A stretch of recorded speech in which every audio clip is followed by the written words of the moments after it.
Hai, saya Apple. Kalau korang tengah fikir korang nak start buat podcast tapi tak tahu nak guna equipment apa, so jom saya explain. So first sekali, of course microphone. Itu paling penting.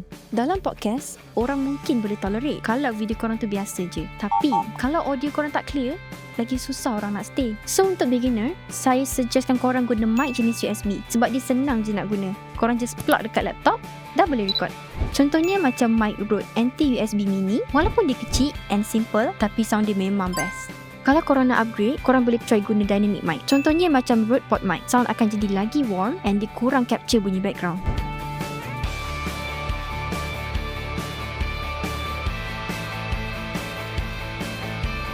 Next, headphone. Penting untuk kita dengar lepas kita record. Sebab kadang-kadang kita tak perasan kalau ada noise ke dekat belakang ataupun volume tak balance, so that kita boleh detect awal. Contohnya macam headphone Rode NT-H100.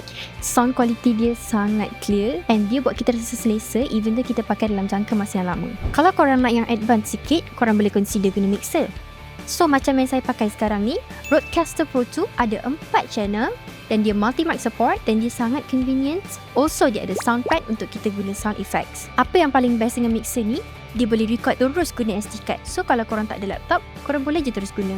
And then, kalau korang plan nak buat video podcast, of course lighting kena ada. Tak payah mahal-mahal pun, just untuk nampak clear dan professional. Contohnya, macam Nanlite Forza 60B untuk main lighting dan Nanlite Pivot Cube 2 untuk background nampak lagi menarik.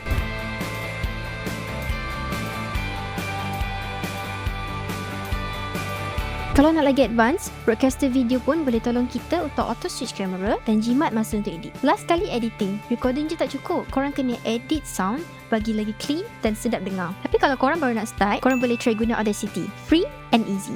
Tapi kalau nak yang lagi power, boleh guna Adobe Audition untuk result nampak lagi professional.